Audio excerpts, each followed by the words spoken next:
Selam değerli dostlar, kanalıma hoş geldiniz. Bugünkü videoda Nurgaz orman şöminelerinin en büyük olanını ve ızgaralı olan modelini inceleyeceğiz.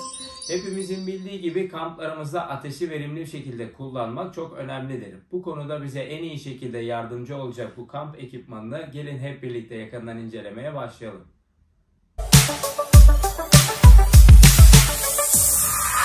Şöminemiz bu şekilde karton kutu içerisinde geliyor. İçerisinden ızgaramız ve taşıma sapımız çıkıyor. Şimdi gelin şöminemizi kutumuzdan çıkartalım.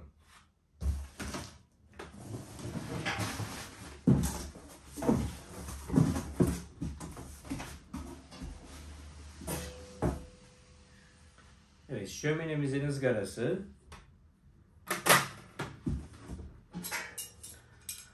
Kırmızı renkli taşıma sapımız.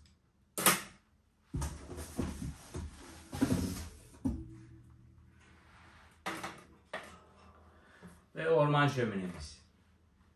Şöminemizin ölçüleri 34 cm, 41 cm ve ağırlığımız tam 7 kilogram. Izgaramızın ölçüleri ise 336 mm ve krom malzemeler üretilmiş. Şöminemizin hava kanalları bu şekilde doğa ve hayvan desenleriyle yapılmış.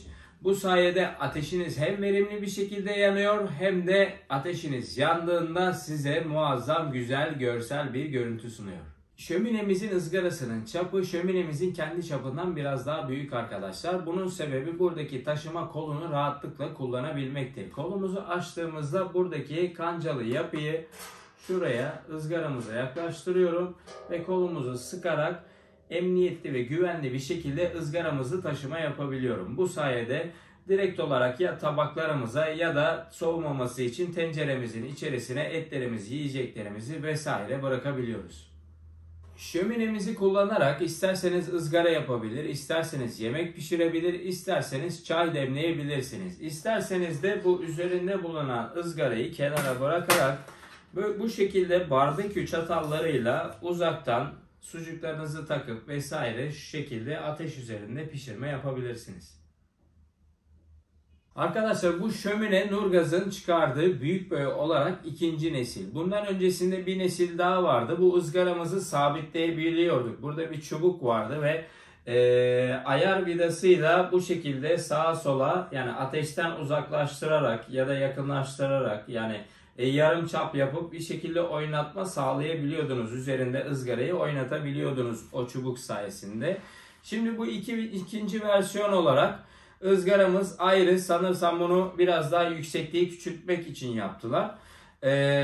Buradaki ızgarayı ayrı bir şekilde bu taşıma sapıyla kullanım sağlayabiliyorsunuz. Bu ikinci versiyon.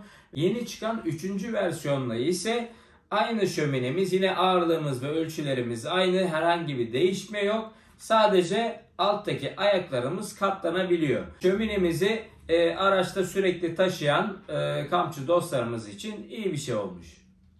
Ayrıyeten bu şömineyi isterseniz sadece şömine olarak ızgara ve taşıma sapı olmadan bu şekilde ayrı olarak da satın alabiliyorsunuz.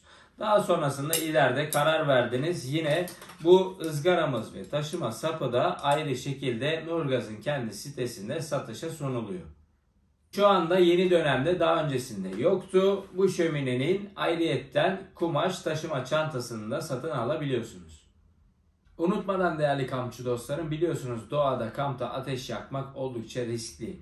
Bu şömineyi kullanmamızdaki en büyük amaç bu riski en aza indirmek ve ateşimizi en verimli bir şekilde kullanmak. Evet değerli kampçı dostlarım, umarım sizlere faydalı bilgiler verebilmişimdir. Kamp videolarının devamını istiyorsak lütfen kanalıma abone olmayı ve videomu beğendiyseniz beğeni butonuna basmayı unutmayın. Sağlıcakla kalın, hoşça kalın, kampla kalın.